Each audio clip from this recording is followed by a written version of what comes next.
नमस्कार, आप देख रहे हैं किस्सा यूपी का। मैं हूं आपके साथ सृष्टि शाह।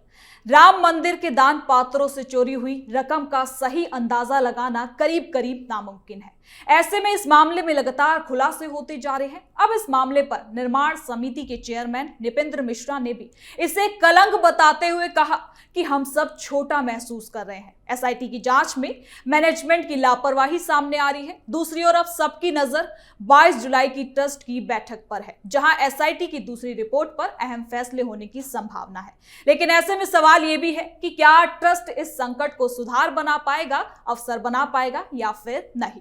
तो इसी पर आज चर्चा करेंगे। चर्चा करने के लिए हमारे साथ स्टूडियो में मौजूद है कैपिटल टीवी के executive editor Rajeev Kumar. Sir, बहुत बहुत स्वागत है। धन्यवाद। सर, 22 जुलाई को अगली बैठक होनी है। ऐसे में एसआईटी की जांच में भी क्या कुछ खुलासे हो सकते हैं? देखिए, एसआईटी की जांच चल रही है और उसी के साथ साथ पुलिस की जांच भी चल रही है। तो एसआईटी ओवरऑल इस बात का इन्वेस्टिगेशन कर रही है। एसआईटी की टीम में एक्सपर्ट इस बात के लिए तैयारी कर रहे हैं कि अगर चोरी हुई है, वहां पर व्यवस्थाओं में खामियां हुई है, या फिर चोरी के अलावा राम मंदिर में जो चढ़ावा के अलावा भी डोनेशन मिले, दान में जो पैसे आए, उसमें भी क्या कुछ गड़बड़ी हुई है।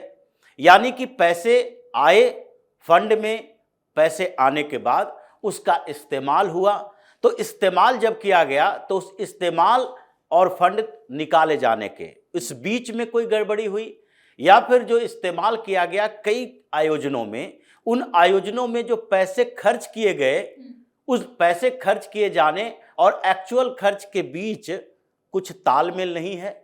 यानी कि पैसे ज़्यादा खर्च बताए गए, कुछ रसीद गड़बड़ बनाए गए, टेंडर में लापरवाही की गई या टेंडर ऊंचे दाम पर दिए गए। ये सारे मामलों की जांच कर रही है।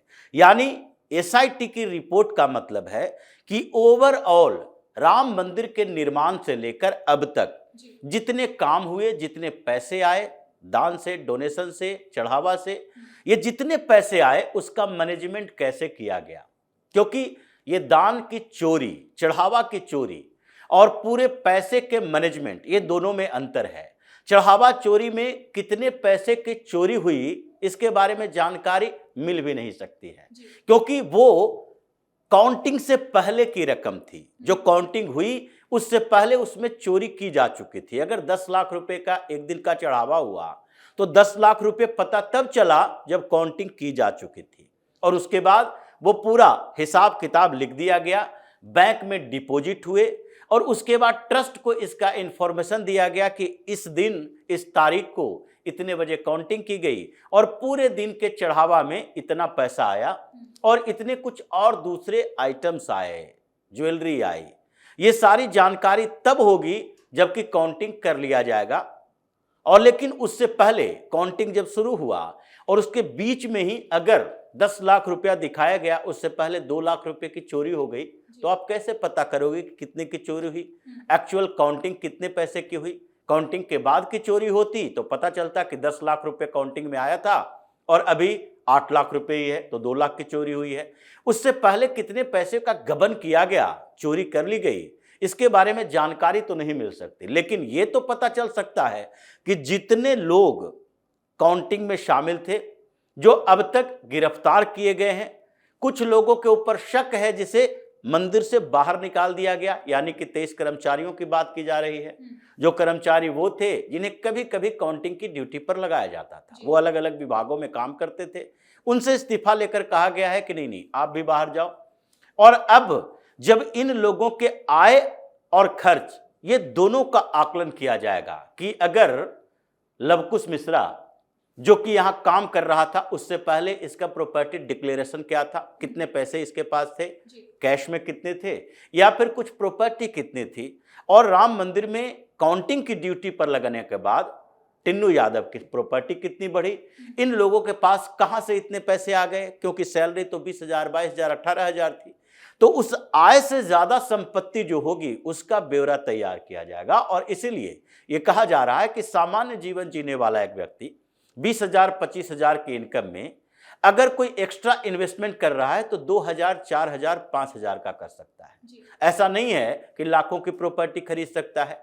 तो ये जो लाखों की प्रॉपर्टी उन लोगों की है उसकी जब्ती चल रही है कि ये सारे राम मंदिर के चढ़ावा के चोरी से लाए गए पैसे हैं।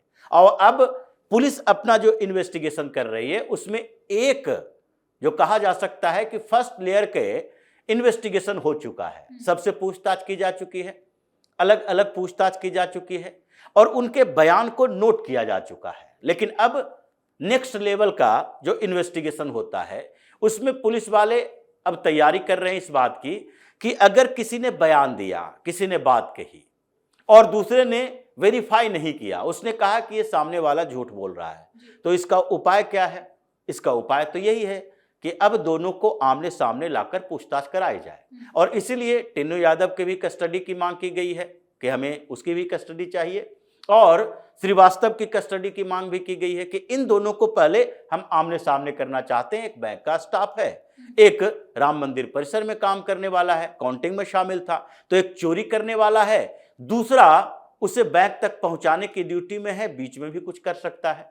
तो ये जो पूरा चक्र चल रहा है इसमें अभी इन्वेस्टिगेशन पुलिस जो कर रही है उसमें कितने चढ़ावा चोरी हो सकता है, संभावित कितना है, इन लोगों ने कितनी प्रॉपर्टी बनाई है। अगर इन लोगों ने सब लोगों ने मिलकर 10 करोड़ की प्रॉपर्टी बनाई है तो ये माना जा सकता है कि 10 करोड़ से ज्यादा की चढ़ावा चोरी हुई है, क्योंकि ये प्रॉपर्टी बनाया जाना, उस बीच में सालों तक जो चढ़ावा की चोरी हो रही थी उसमें इन लोगों के अपने अय्यासी खर्चे सब शामिल किए जाएंगे। तो इतने सारे शामिल किए जाएंगे तो इसका मतलब है कि अगर 10 करोड़ अनुमानित प्रॉपर्टी इन लोगों के पास रिकवर हो रही है तो 12 करोड़ 15 करोड़ रुपए चढ़ावा की चोरी हुई होगी।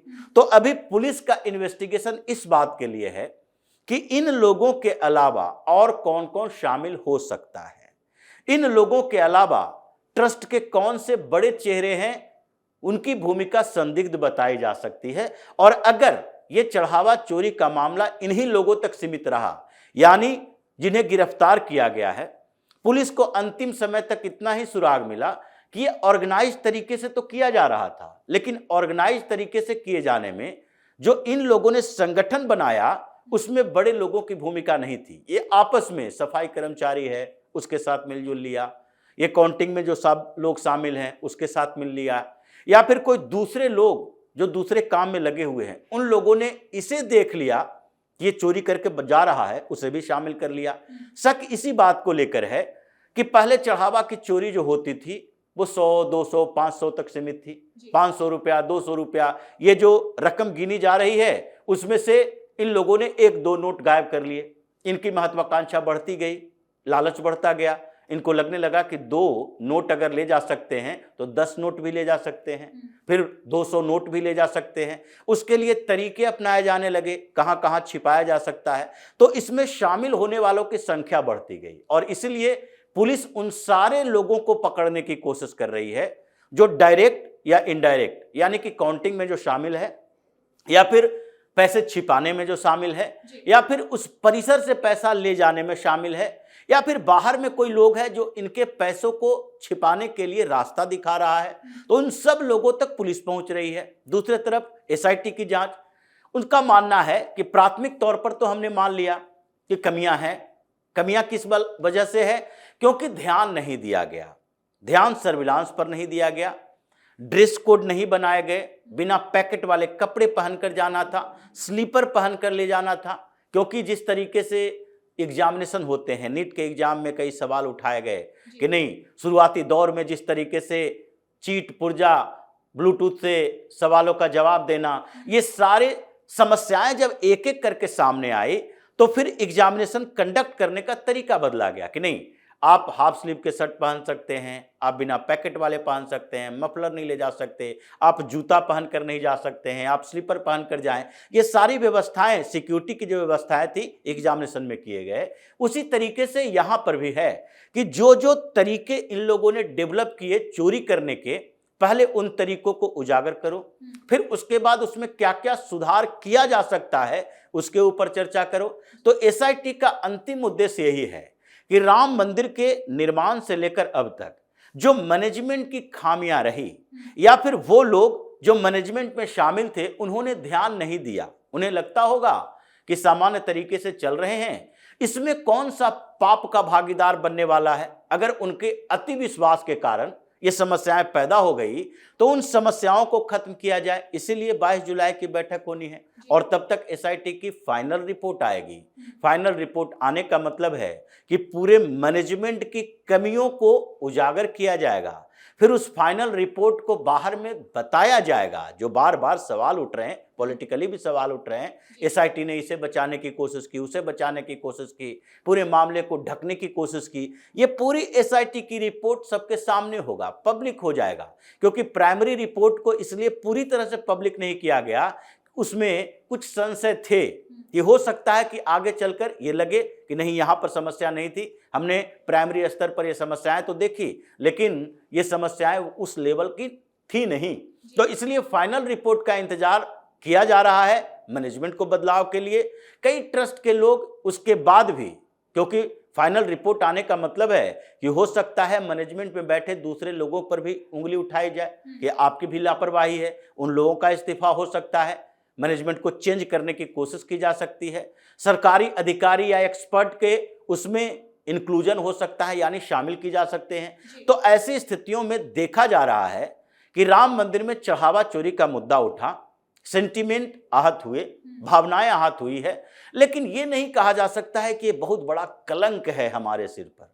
अगर चोरी हुई, अपराध हुए हैं, उसके ऊपर अगर इन्वेस्टिगेशन चल रहे हैं, अपराधियों को सजा मिल रही है, तो इसका मतलब है कि कोई भी ऐसी जगह नहीं है जो सुरक्षित माना जाए, चाहे देवालय ही क्यों न हो, मंदिर ही क्यों न हो। तो ऐसे सुरक्षा की व्यवस्था को और दुरुस्त करने के लिए सही दिशा में कदम उठाया जा रहा है। इसलिए नहीं कहा जा सकता और ये कहा भी नहीं जाना चाहिए, क्योंकि ये तो विपक्ष का प्रोपेगेंडा है, हिंदुओं को बदनाम करने की कोशिश है कि देखो मंदिर में चोरी हो गई है तो पूरा हिंदू कौम, हिंदू बदनाम हो गए, सनातन बदनाम हो गया। अगर इसी तरह की बदनामी की बात होती तो हर दरगाह में चोरी की जा रही है, ये इस्लाम के ऊपर सवाल क्यों नहीं उठाते, ये मौलवियों के ऊपर सवाल क्यों नहीं उठाते, ये पुजारियों के ऊपर ही सवाल क्यों उठाते हैं। तो ये प्रोपेगेंडा को खत्म करने का सही तरीका यही है कि अभी एसआईटी की फाइनल रिपोर्ट आए, मंदिर कमेटी में बदलाव हो, मैनेजमेंट को दुरुस्त किया जाए और उसके बाद जितने